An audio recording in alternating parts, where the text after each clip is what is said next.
കോഴിക്കോട്ട് ഇന്ത്യ കണ്ട ഏറ്റവും വലിയ വർഗീയവാദികളിൽ ഒരാളായ പ്രവീൺ തൊഗാഡിയ വന്ന് പ്രസംഗിച്ചു. വർഗീയ വിഷം വമിക്കുന്ന പ്രസംഗം. സ്വാഭാവികമായി പോലീസ് കേസെടുത്തു. RSSന്റെ ആജ്ഞ വന്നു, ഇപ്പൊ പിൻവലിക്കണം കേസ്. കോൺഗ്രസിന്റെ സർക്കാർ പിൻവലിച്ചു കൊടുത്തില്ലേ? തിരുവനന്തപുരത്ത് NG കോളേജിൽ RSSന്റെ ക്രിമിനൽ സംഘം അഴിഞ്ഞാടിയപ്പോ തടയാൻ ശ്രമിച്ചൊരു പോലീസ് ഓഫീസർ RSSകാർ ബോംബെറിഞ്ഞ് കൊല്ലാൻ നോക്കി. ബോംബ് പൊട്ടി പോലീസ് ഓഫീസറുടെ കാല് ചിതറി തെറിച്ചു. സ്വാഭാവികമായി വധശ്രമത്തിന് കേസെടുത്തു. RSS കാര്യാലയത്തിൽ നിന്നും അന്ത്യശാസനം വന്നു, ഇപ്പോ പിൻവലിക്കണം കേസ്. അടുത്ത മണിക്കൂറിൽ പോരാ, ഇപ്പോ മുട്ടുപറച്ച് മൂത്രമൊഴിച്ച് കേസ് പിൻവലിച്ചു കൊടുത്തു ഉമ്മൻചാണ്ടിയുടെ സർക്കാർ. RSSന്റെ ആജ്ഞയ്ക്ക് മുൻപിൽ വിനീത വിധേയരായ ഭൃത്യരെ പോലെ ദാസ്യ മനോഭാവം പ്രകടിപ്പിച്ചു ആ സർക്കാർ. ഹൈവേ, തീരദേശ ഹൈവേ, വിഴിഞ്ഞം പോർട്ട്, K-ഫോൺ, ഏതൊക്കെ വികസന പദ്ധതികൾ. ഇന്ത്യയിലെ ആദ്യത്തെ വാട്ടർ മെട്രോ കൊച്ചിയിൽ, ഇന്ത്യയിലെ ആദ്യത്തെ ഡിജിറ്റൽ യൂണിവേഴ്സിറ്റി തിരുവനന്തപുരത്ത്, കേരളത്തിലെ ആദ്യത്തെ ഓപ്പൺ യൂണിവേഴ്സിറ്റി കൊല്ലത്ത്, കേരളത്തിലെ ആദ്യത്തെ അഡ്വാൻസ്ഡ് വൈറോളജി ഇൻസ്റ്റിറ്റ്യൂട്ട് തിരുവനന്തപുരത്ത്. നേട്ടങ്ങളുടെ പാതയിൽ കാലത്തിന്റെ കൈകൾക്ക് മായ്ക്കാനാവാത്ത വികസന മുദ്രകൾ തീർത്തുകൊണ്ടാണ് നാം മുൻപോട്ട് പോകുന്നത്.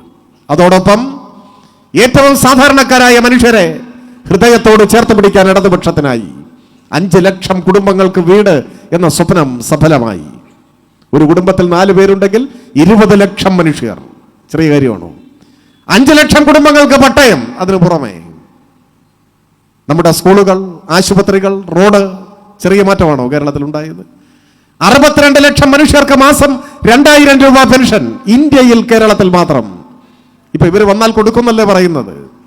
തെലങ്കാനയിൽ വന്നല്ലോ, പെൻഷൻ പ്രഖ്യാപിച്ചു, കൊടുത്തു തുടങ്ങി. ഇപ്പൊ കിട്ടിയിട്ട് എത്ര നാളായി? തെലങ്കാനയിലെ കുടിശ്ശിക നിങ്ങൾ വായിച്ചില്ലേ വാർത്ത? 25 മാസമാണ് പെൻഷൻ കുടിശ്ശിക. കേരളത്തിൽ 18 മാസം ഉണ്ടായതുള്ളൂ ഉമ്മൻചാണ്ടി കാലത്ത്. ഇപ്പോൾ 25 മാസമാണെന്ന് വെച്ചാൽ 2 വർഷവും 1 മാസവുമായി തെലങ്കാനയിൽ പെൻഷൻ ഇല്ല. അല്ലെങ്കിൽ ഇവിടുത്തെ 2000 രൂപ പെൻഷനൊന്നും അവിടെ ഇല്ല, അവിടെ നിസ്സാരം. പക്ഷേ അത് കൊടുത്തിട്ട് എത്രയായി? എന്ന് കേരളത്തിൽ UDF അധികാരത്തിലെത്തുന്നുവോ അന്ന് അവസാനിക്കും പെൻഷൻ, അന്ന് അവസാനിക്കും. അപ്പൊ ചോദ്യം ഇതാണ്, പെൻഷൻ മുടങ്ങണോ? സ്കൂള് പൂട്ടണോ? PSC നിയമനം മരവിപ്പിക്കണോ? പവർ കട്ട് തിരികെ വരണോ? കേരളം നശിക്കണോ? അതാണ് ചോദ്യം. നശിക്കണം ആരെങ്കിലും? മരിച്ചുപോയ മനുഷ്യർക്ക് ജീവൻ നൽകാനാകുമോ എന്നാരെങ്കിലും ചോദിച്ചാൽ ഈ 2026 അതിന്റെ മറുപടി ഇല്ല എന്ന് തന്നെയാണ്. അത് സാധിക്കില്ല. ആധുനിക വൈദ്യശാസ്ത്രം ഇത്രമാത്രം പുരോഗമിച്ചിട്ടും ഒരാൾ മരിച്ചു പോയാൽ പിന്നെ ജീവൻ കൊടുക്കാനൊന്നും പറ്റില്ല. അതുകൊണ്ടാണ് കോൺഗ്രസ് എത്ര ശ്രമിച്ചാലും ഈ രാജ്യത്ത് ജീവൻ വെക്കാത്തത്. മരിച്ചാൽ മരിച്ചതാണ്, അതാണ് സ്ഥിതി. എന്നാൽ മരിച്ചു മൺമറഞ്ഞു പോയ വികസന പദ്ധതികൾക്ക് ജീവൻ കൊടുക്കാൻ സാധിക്കുമോ എന്ന് ചോദിച്ചാൽ മൺമറഞ്ഞു പോയ വികസന പദ്ധതികൾക്കും പുതുജീവൻ പകർന്നു നൽകി ജീവൻ നൽകുന്ന ജാലവിദ്യ യാഥാർത്ഥ്യമായ നാടാണ് പിണറായി വിജയന്റെ കേരളമെന്ന് അഭിമാനത്തോടെ പറയാൻ നമുക്കാവും. എന്നെങ്കിലും ഒരിക്കൽ കേരളത്തിൽ UDFന്റെ ഗവൺമെന്റ് അധികാരത്തിൽ വന്നാൽ അന്ന് അവസാനിച്ചു കേരളത്തിലെ PSC നിയമനം. ഓർത്തു വെച്ചോളണം. ഭരണം മാറിയാൽ തരക്കേടില്ല എന്നൊക്കെ ചിന്തിക്കുന്ന ചിലരുണ്ടല്ലോ. ഭരണം മാറിയാൽ അന്ന് അവസാനിച്ചു കേരളത്തിന്റെ വികസന കുതിപ്പ്. ഈ കേരളത്തിന്റെ തകർച്ച അവിടെ ആരംഭിക്കും. സ്കൂളുകൾ പൂട്ടാൻ തുടങ്ങും, നിയമനങ്ങൾ അവസാനിക്കും, പെൻഷൻ നിലച്ചു പോകും, പാഠപുസ്തകങ്ങൾ മുടങ്ങും. കേരളത്തിന്റെ തകർച്ചയുടെ തുടക്കം അവിടെയായിരിക്കും. ഈ രാജ്യത്തിന്റെ പൊതുസ്ഥിതി അതാണ്. ആരെയും അതിശയിപ്പിക്കുന്ന വളർച്ചയുടെയും വികസനത്തിൻ്റെയും എല്ലാം ഭാഗമായി ഇവിടെ ജീവിക്കുന്നതുകൊണ്ട് കേരളത്തിൻ്റെ പ്രത്യേകതകളെ ആഴത്തിൽ തിരിച്ചറിയാൻ നമുക്ക് സാധിച്ചിട്ടുണ്ടോ എന്നത് സംശയമാണ്. രാജ്യത്തിൻ്റെ പൊതുവായ സ്ഥിതി കേരളത്തിൽ നിന്ന് എത്രയോ വിഭിന്നമാണ് എന്നതാണ് വസ്തുത. ഇവിടെ ജീവിക്കുന്ന നമ്മളിൽ ചിലരെങ്കിലും ഒരുപക്ഷെ ചിന്തിക്കുന്നുണ്ടാവും, ഏതാണ്ട് ഇതുപോലൊക്കെ തന്നെയാണ് രാജ്യമാകെ എന്ന്. അങ്ങനെ അല്ല.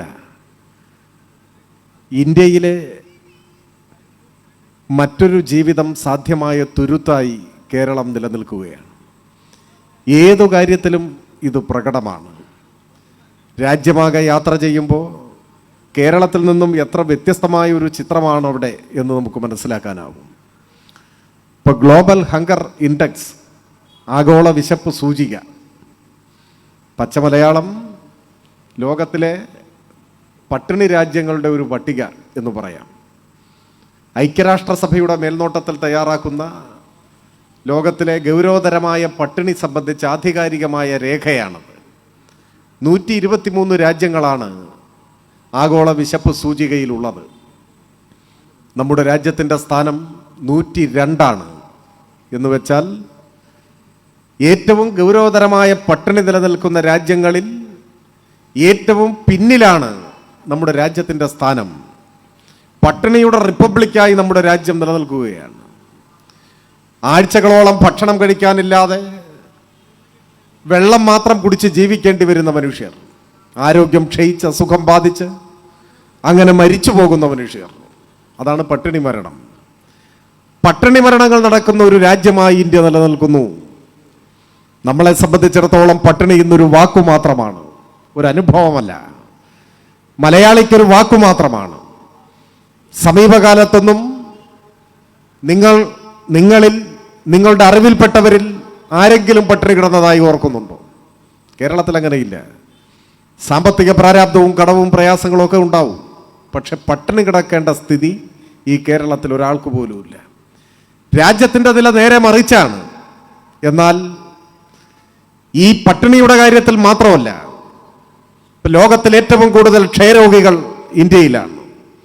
ലോകത്തിൽ ഏറ്റവും കൂടുതൽ കുഷ്ഠരോഗികൾ ജീവിക്കുന്ന രാജ്യം നമ്മുടെ രാജ്യമാണ്. ലോകത്തിൽ ഏറ്റവും കൂടുതൽ മനുഷ്യർ ചേരികളിൽ ജീവിക്കുന്നത് ഇന്ത്യയിലാണ്. ഇങ്ങനെ ദാരിദ്ര്യത്തിൻ്റെയും ജീവിത പ്രയാസങ്ങളുടെയും ദുരിതങ്ങളുടെയും അരക്ഷിതാവസ്ഥയുടെയും രാജ്യമായി ഇന്ത്യ തുടരുകയാണ്. അവിടെയാണ് അഭിമാനകരമായ മനുഷ്യജീവിതം സാധ്യമായൊരു നാടായി കേരളം ഇന്ത്യയിൽ ശിരസുയർത്തി നിൽക്കുന്നു അഭിമാനത്തോടെ. ആ കേരളത്തിൻ്റെ പ്രത്യേകതയാർന്ന നേട്ടങ്ങൾ, മികവ്, ഇത് പാതി വഴിയിൽ വെച്ച് തകർന്നു പോകുമോ എന്ന ആശങ്കയാണ് തെരഞ്ഞെടുപ്പിൻ്റെ മുന്നിൽ പലരും ഉയർത്തുന്നത്. അതാണ് ചോദ്യം. ഇപ്പോൾ കഴിഞ്ഞ 10 വർഷത്തിനിടയിൽ നമ്മുടെ രാജ്യത്ത് 90,000 സർക്കാർ പള്ളിക്കൂടങ്ങൾ അടച്ചുപൂട്ടി എന്ന് പറഞ്ഞാൽ നിങ്ങൾക്ക് വിശ്വസിക്കാൻ പറ്റൂ? വിശ്വസിച്ചേ പറ്റൂ. അതാണ് സത്യം. രാജ്യത്ത് 1,00,000-നടുത്ത് സർക്കാർ പള്ളിക്കൂടങ്ങൾ 10 വർഷത്തിനിടയിൽ അടച്ചുപൂട്ടി. തൊട്ടടുത്ത സംസ്ഥാനം കർണാടക, കോൺഗ്രസ് ഭരിക്കുന്ന സംസ്ഥാനം. 5 കൊല്ലത്തിനുള്ളിൽ കർണാടകയിൽ 3,500-ഓളം സർക്കാർ സ്കൂളുകൾ അടച്ചുപൂട്ടി. കേരളത്തിലോ ഒരൊറ്റ സർക്കാർ സ്കൂൾ 10 കൊല്ലത്തിനുള്ളിൽ ഇവിടെ അടച്ചുപൂട്ടിയിട്ടില്ല. അതാണ് വ്യത്യാസം. എന്തുകൊണ്ടാണ് ഇത് സാധ്യമാവുന്നത്?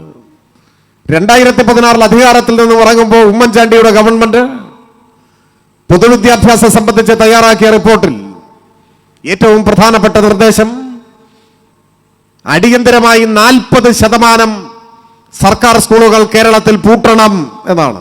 ഇതിന് ചെലവ് ചുരുക്കാൻ ലാഭകരമല്ലാത്ത സ്കൂളുകൾ പൂട്ടണം.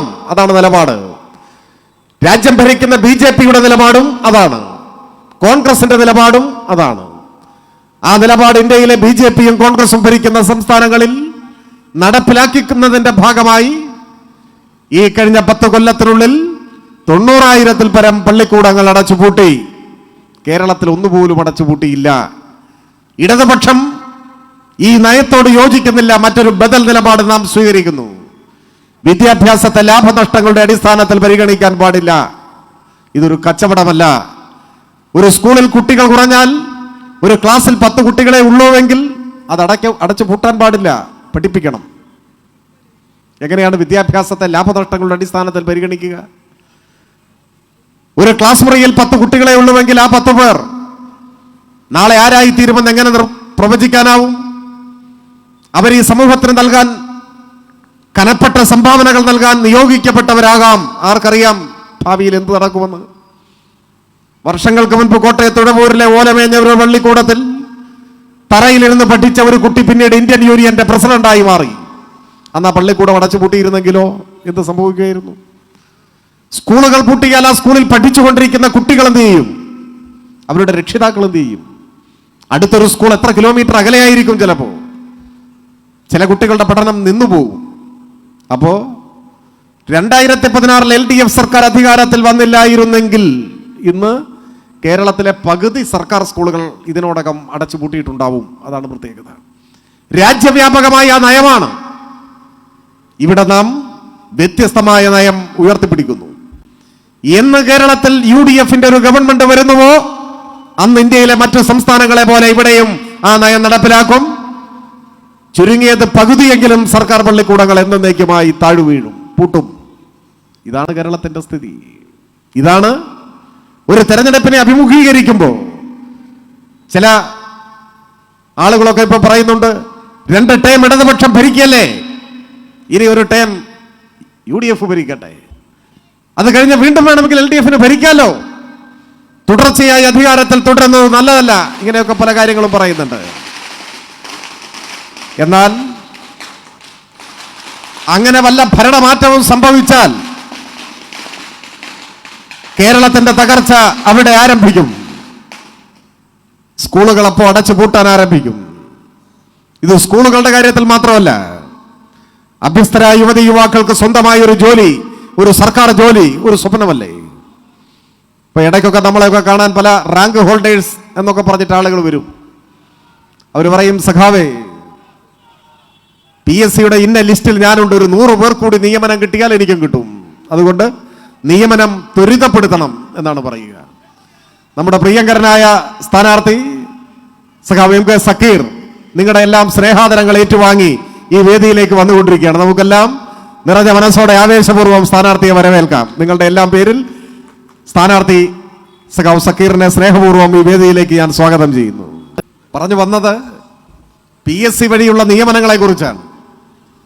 PSC-യുടെ മുൻ ചെയർമാനാണ്, ഞാൻ പ്രത്യേകിച്ച് പറയേണ്ട കാര്യമില്ലല്ലോ.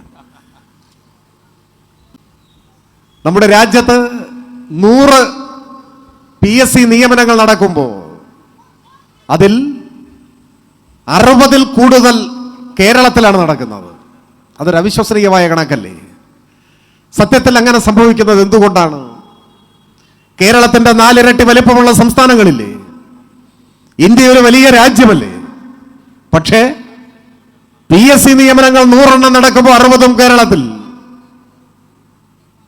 ജനസംഖ്യാനുപാതികമായി ചിന്തിച്ചാൽ ഇന്ത്യൻ ജനസംഖ്യയുടെ 3% കേരളത്തിലെ ജനസംഖ്യ. അപ്പൊ 100 PSC നിയമനങ്ങൾ നടക്കുമ്പോൾ 3 പേർക്ക് ഇവിടെ ജോലി കിട്ടാൻ വകുപ്പില്ല, ഒരു 2 ആൾക്ക് കിട്ടിയാൽ കിട്ടി. അതാണ് ജനസംഖ്യാനുപാതികം. പക്ഷേ 100 പേർക്ക് നിയമനം കിട്ടുമ്പോൾ 60+ ഇവിടെയാണ്. ഇതെങ്ങനെ സംഭവിക്കുന്നു? ഇന്ത്യയിലെ മറ്റൊരു സംസ്ഥാനത്തും വ്യവസ്ഥാപിതമായ പബ്ലിക് സർവീസ് കമ്മീഷൻ മുഖാന്തരമുള്ള നിയമനങ്ങൾ നടക്കുന്നില്ല. പോലീസ് പോലെ ഫയർഫോഴ്സ് പോലെ ചില അത്യാവശ്യ സേവന മേഖലകളിൽ വിരലിലെണ്ണാവുന്ന നിയമനങ്ങൾ നടക്കുന്നുണ്ടാവാം. ബാക്കിയെല്ലാം കരാർ നിയമനങ്ങളാണ്. എന്ത് കരാർ നിയമനം? തൊഴിലുറപ്പ് പദ്ധതിയിൽ ജോലിക്ക് പോകുന്നത് പോലെ ദിവസക്കൂലി, തുച്ഛമായ വേതനം, പെൻഷനില്ല, ആനുകൂല്യങ്ങളില്ല. ആ അടിമവേലയുടെ ആധുനിക പേരാണ് കരാർ ജോലി. അതാണ്, മറ്റു ജോലിയൊന്നും ഇല്ല ഇന്ത്യയിൽ ഒരു സംസ്ഥാനത്തും. പബ്ലിക് സർവീസ് കമ്മീഷൻ മുഖാന്തരമുള്ള സർക്കാർ നിയമനങ്ങൾ ഏറെക്കുറെ ഇന്ത്യയിലെമ്പാടും മരവിച്ചു കഴിഞ്ഞു, നടക്കുന്നില്ല. ഇവിടെ നമ്മൾ ലിസ്റ്റിലുള്ള മുഴുവൻ പേർക്കും ജോലി വേണമെന്ന് പറഞ്ഞിട്ടാണ് ചില കുട്ടികൾ സമരം ചെയ്യുന്നത്. പറഞ്ഞു വന്നത്, എന്നെങ്കിലും ഒരിക്കൽ കേരളത്തിൽ UDF-ന്റെ ഗവൺമെന്റ് അധികാരത്തിൽ വന്നാൽ അന്ന് അവസാനിച്ചു കേരളത്തിലെ PSC നിയമനം. ഓർത്തു വെച്ചോളണം. ഭരണം മാറിയാൽ തരക്കേടില്ല എന്നൊക്കെ ചിന്തിക്കുന്ന ചിലരുണ്ടല്ലോ.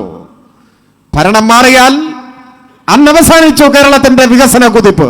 ഈ കേരളത്തിന്റെ തകർച്ച അവിടെ ആരംഭിക്കും. സ്കൂളുകൾ പൂട്ടാൻ തുടങ്ങും, നിയമനങ്ങൾ അവസാനിക്കും, പെൻഷൻ നിലച്ചു പോകും, പാഠപുസ്തകങ്ങൾ മുടങ്ങും. കേരളത്തിന്റെ തകർച്ചയുടെ തുടക്കം അവിടെയായിരിക്കും. ഈ രാജ്യത്തിന്റെ പൊതുസ്ഥിതി അതാണ്. ഞാൻ വളരെ ദീർഘമായി സംസാരിക്കണമെന്ന് ആഗ്രഹിക്കുന്നില്ല. ഇന്ത്യ കൂട്ടായ്മയുടെ അനിഷേധ്യനായ നേതാവ് തേജസ്വി യാദവ് നമ്മുടെ യോഗത്തിൽ പങ്കെടുക്കാനായി ഇവിടെ വരുന്നുണ്ട് എന്നാണ് നമ്മുടെ സംഘാടകർ അറിയിച്ചിട്ടുള്ളത്. അതിന്റെ ഒരു പ്രധാനപ്പെട്ട കൗതുകം, ബീഹാറിലെ ഇന്ത്യ കൂട്ടായ്മയുടെ നേതാവാണ് അദ്ദേഹം. അദ്ദേഹത്തിന്റെ രാഷ്ട്രീയ പാരമ്പര്യവും മറ്റു കാര്യങ്ങളും ഞാനിവിടെ വിശദീകരിക്കേണ്ട കാര്യമില്ല. ഇന്ത്യ കൂട്ടായ്മയുടെ നേതാവായ തേജസ്വി യാദവ് കേരളത്തിൽ വരുന്നത് ഇടതുപക്ഷത്തിന്റെ സ്ഥാനാർത്ഥികളെ വിജയിപ്പിക്കണം എന്ന് അഭ്യർത്ഥിക്കുന്നതിന് വേണ്ടിയാണ്, അല്ലാതെ കോൺഗ്രസിന് വേണ്ടിയല്ല. എന്ന് വെച്ചാൽ ഇന്ത്യ കൂട്ടായ്മയിലൂടെ മതനിരപേക്ഷതയുടെ കൊടിക്കൂറ ഉയർത്തിപ്പിടിച്ച് സംഘപരിവാർ ജനവിരുദ്ധ നയങ്ങൾക്കെതിരായ പോരാട്ടത്തിന് നേതൃത്വം കൊടുക്കുന്നത് കേരളത്തിൽ കോൺഗ്രസ് അല്ല ഇടതുപക്ഷമാണ് എന്ന തിരിച്ചറിവ് ദേശീയ തലത്തിൽ ഇന്ത്യ കൂട്ടായ്മയുടെ എല്ലാ നേതാക്കൾക്കും ഉണ്ട്.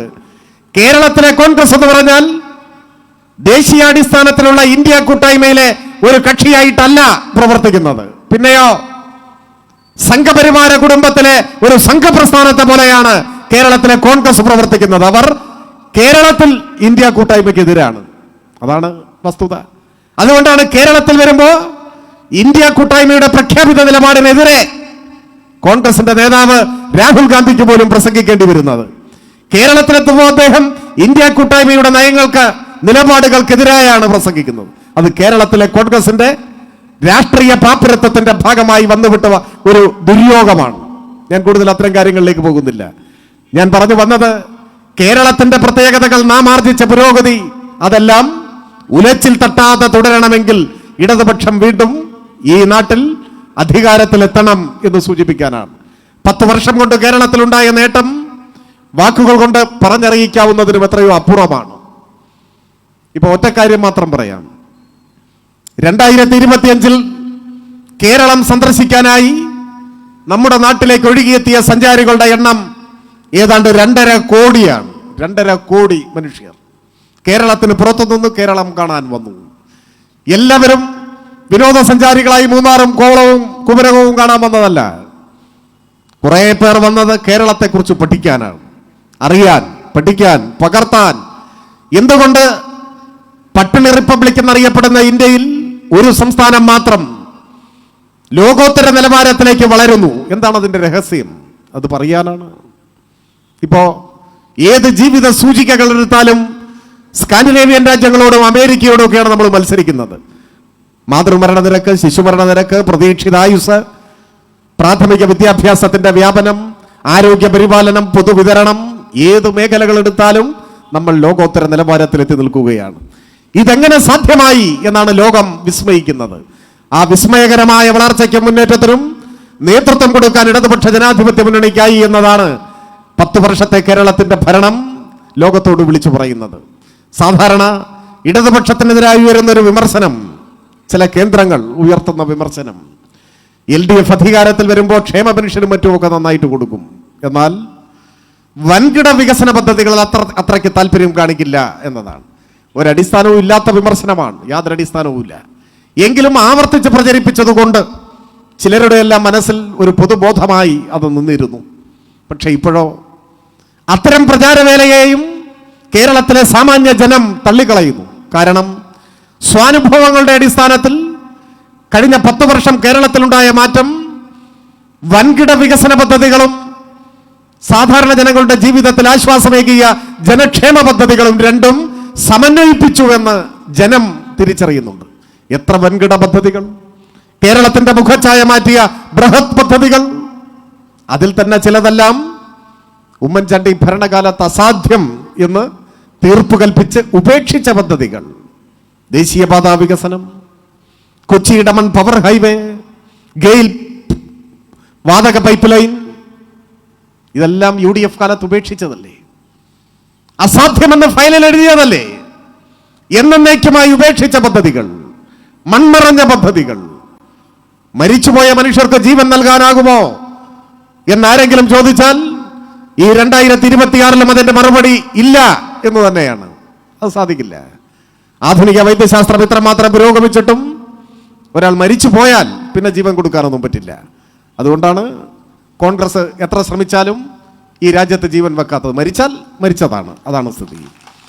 എന്നാൽ മരിച്ചു മൺമറഞ്ഞു പോയ വികസന പദ്ധതികൾക്ക് ജീവൻ കൊടുക്കാൻ ആർക്ക് സാധിക്കുമോ എന്ന് ചോദിച്ചാൽ മൺമറഞ്ഞു പോയ വികസന പദ്ധതികൾക്കും പുതുജീവൻ പകർന്നു നൽകി ജീവൻ നൽകുന്ന ജാലവിദ്യ യാഥാർത്ഥ്യമായ നാടാണ് പിണറായി വിജയന്റെ കേരളമെന്ന് അഭിമാനത്തോടെ പറയാൻ നമുക്കാവും. അതാണ് ഗെയിൽ പൈപ്പ് ലൈൻ, അതാണ് കൊച്ചി ഇടമൺ പവർ ഹൈവേ, അതാണ് ദേശീയപാത വികസനം. 2016 LDF സർക്കാർ കേരളത്തിൽ വന്നില്ലെങ്കിലോ ഗെയിൽ പൈപ്പ് ലൈൻ ഇല്ല, പാതിവഴിയിൽ നിന്നു.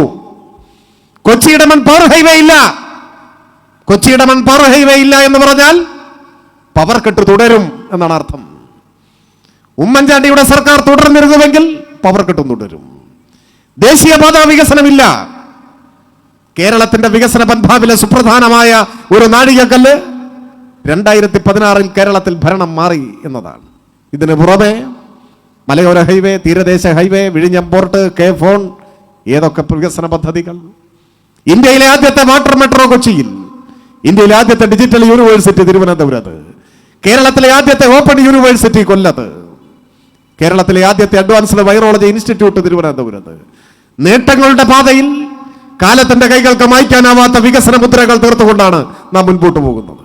അതോടൊപ്പം ഏറ്റവും സാധാരണക്കാരായ മനുഷ്യരെ ഹൃദയത്തോട് ചേർത്ത് പിടിക്കാൻ ഇടതുപക്ഷത്തിനായി 5 ലക്ഷം കുടുംബങ്ങൾക്ക് വീട് എന്ന സ്വപ്നം സഫലമായി. ഒരു കുടുംബത്തിൽ 4 പേരുണ്ടെങ്കിൽ 20 ലക്ഷം മനുഷ്യർ. ചെറിയ കാര്യമാണോ? 5 ലക്ഷം കുടുംബങ്ങൾക്ക് പട്ടയം. അതിനു പുറമെ നമ്മുടെ സ്കൂളുകൾ, ആശുപത്രികൾ, റോഡ്. ചെറിയ മാറ്റമാണോ കേരളത്തിൽ ഉണ്ടായത്? 62 ലക്ഷം മനുഷ്യർക്ക് മാസം 2000 രൂപ പെൻഷൻ ഇന്ത്യയിൽ, കേരളത്തിൽ മാത്രം. ഇപ്പൊ ഇവർ വന്നാൽ കൊടുക്കുന്നല്ലേ പറയുന്നത്. തെലങ്കാനയിൽ വന്നല്ലോ, പെൻഷൻ പ്രഖ്യാപിച്ചു, കൊടുത്തു തുടങ്ങി. ഇപ്പൊ കിട്ടിയിട്ട് എത്ര നാളായി? തെലങ്കാനയിലെ കുടിശ്ശിക നിങ്ങൾ വായിച്ചില്ലേ വാർത്ത? 25 മാസമാണ് പെൻഷൻ കുടിശ്ശിക. കേരളത്തിൽ 18 മാസം ഉണ്ടായതുള്ളൂ ഉമ്മൻചാണ്ടി കാലത്ത്. ഇപ്പോൾ 25 മാസമാണെന്ന് വെച്ചാൽ 2 വർഷവും 1 മാസവുമായി തെലങ്കാനയിൽ പെൻഷൻ ഇല്ല. അല്ലെങ്കിൽ ഇവിടുത്തെ 2000 രൂപ പെൻഷനൊന്നും അവിടെ ഇല്ല, അവിടെ നിസ്സാരം. പക്ഷേ അത് കൊടുത്തിട്ട് എത്രയായി? എന്ന് കേരളത്തിൽ UDF അധികാരത്തിലെത്തുന്നുവോ അന്ന് അവസാനിക്കും പെൻഷൻ, അന്ന് അവസാനിക്കും. അപ്പൊ ചോദ്യം ഇതാണ്, പെൻഷൻ മുടങ്ങണോ? സ്കൂൾ പൂട്ടണോ? PSC നിയമനം മരവിപ്പിക്കണോ? പവർ കട്ട് തിരികെ വരണോ?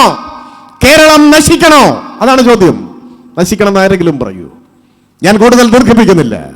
ഈ മഹാനേട്ടങ്ങളോടൊപ്പം ലൈഫ് ഭവന പദ്ധതി, ദേശീയപാതാ വികസനം, പട്ടയം നൽകിയ പരിപാടി, സ്കൂളുകൾ ഹൈടെക് ആയത്, ക്ലാസ് മുറികൾ സ്മാർട്ടായത്, പാഠപുസ്തകം സ്കൂൾ തുറക്കുന്നതിന് മുൻപ് കിട്ടിയത്, വീട്ടമ്മമാരുടെ പെൻഷൻ ചരിത്രത്തിൽ ആദ്യമായി കേരളത്തിൽ തുടങ്ങിയത്, യുവജനങ്ങളുടെ സ്റ്റൈപ്പൻഡ് പദ്ധതി രാജ്യത്താദ്യമായി ആരംഭിച്ചത്, ക്ഷേമ പെൻഷൻ വർദ്ധിപ്പിച്ചത്, ഇങ്ങനെയുള്ള എണ്ണിപ്പറയാവുന്ന മഹാനേട്ടങ്ങളെക്കാൾ മുൻപ് നമ്മൾ ഓർത്തിരിക്കേണ്ട മറ്റൊരു സുപ്രധാനമായ നേട്ടമുണ്ട്.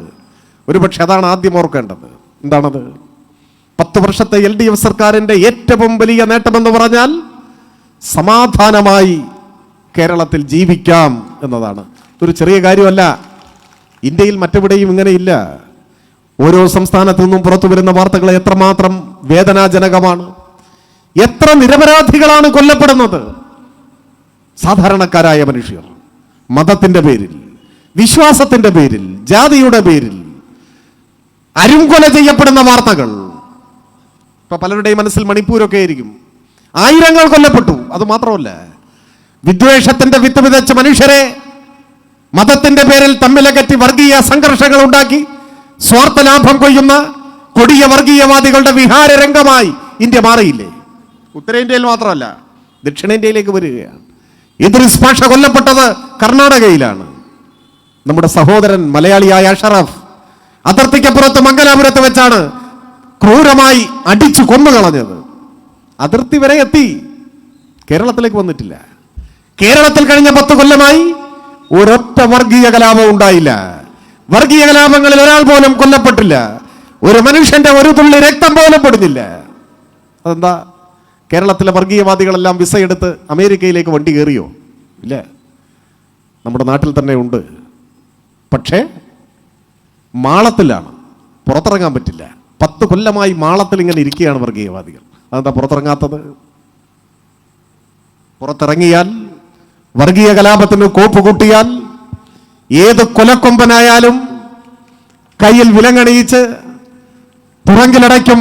അതിന് കെൽപ്പുള്ള ഒരു സർക്കാർ ഈ കേരളത്തിലുണ്ട് എന്ന് നന്നായി അറിയാവുന്നത് കൊണ്ട് എല്ലാ വർഗീയവാദികളും മാളത്തിൽ ഒളിച്ചിരിക്കുകയാണ്.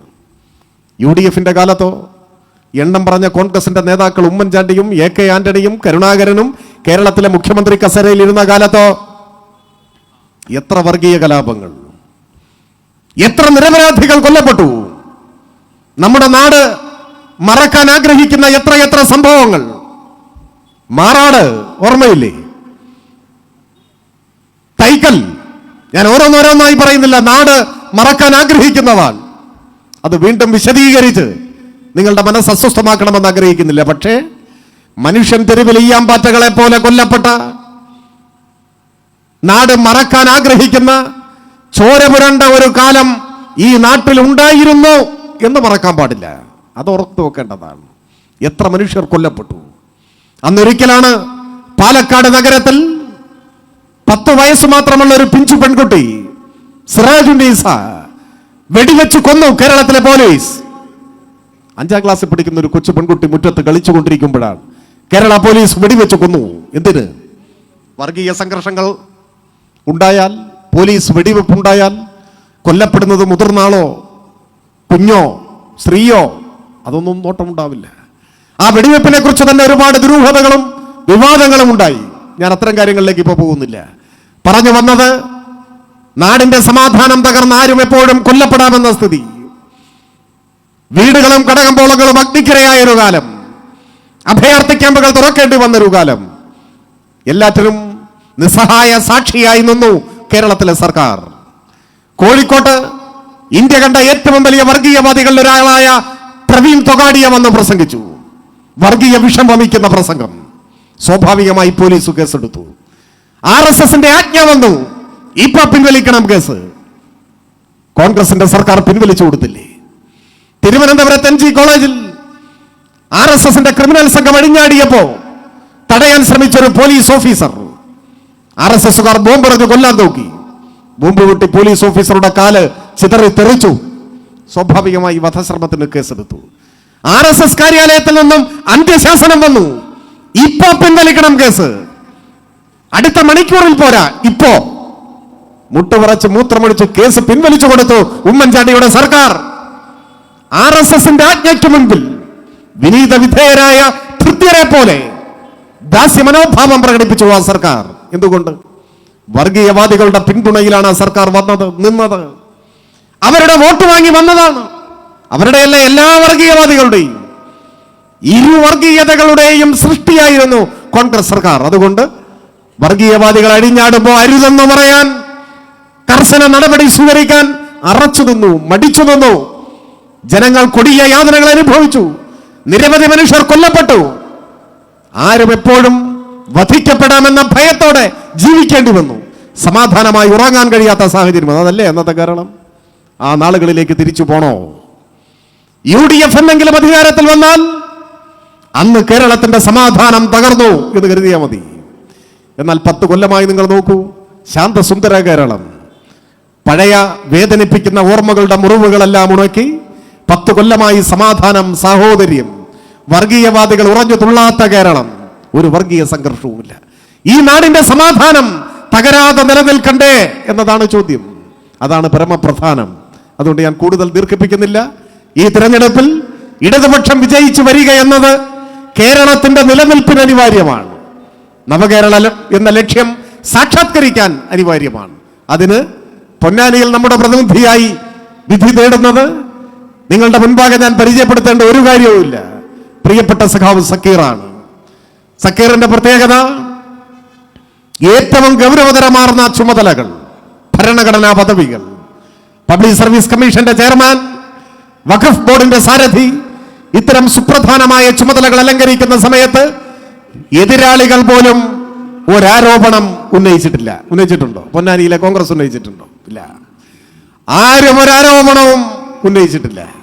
സ്ഫടിക സമാനമായ സുതാര്യതയോടെ എങ്ങനെയായിരിക്കണം ഉന്നത ചുമതലകൾ നിർവഹിക്കേണ്ടതെന്നതിന് എക്കാലത്തെയും മാതൃക സൃഷ്ടിച്ചു. കറപുരളാത്ത വ്യക്തിത്വം. നമ്മുടെ കാലത്ത് ഒരു പൊതുപ്രവർത്തകൻ എങ്ങനെയായിരിക്കണമെന്ന ചോദ്യത്തിന് ധൈര്യത്തോടെ മറുപടി നൽകാൻ കഴിയുന്ന പേരാണ് അഡ്വക്കേറ്റ് MK സക്കീർ എന്ന കാര്യത്തിൽ ഒരു സംശയവും വേണ്ട. സക്കീറിനെ പൊന്നാനിയുടെ പ്രതിനിധിയായി നിയമസഭയിലേക്ക് വിജയിപ്പിച്ചാൽ 2 വട്ടം ആലോചിക്കാതെ പൊന്നാനിക്കാർക്ക് എനിക്കൊരു ഉറപ്പ് നൽകാൻ കഴിയും. അത് മറ്റൊന്നുമല്ല, സക്കീറിനെ വിജയിപ്പിച്ചതിന്റെ പേരിൽ ജീവിതത്തിൽ ഒരിക്കലും നിങ്ങൾക്ക് തലകുനിക്കേണ്ടി വരില്ല എന്ന് മാത്രമല്ല, MK സക്കീറിന് വോട്ട് ചെയ്തവരാണ് ഞങ്ങളെന്ന് അഭിമാനത്തോടെ പറയാൻ കഴിയും. അതാണ് ഗ്യാരണ്ടി, അതാണ് ഉറപ്പ്.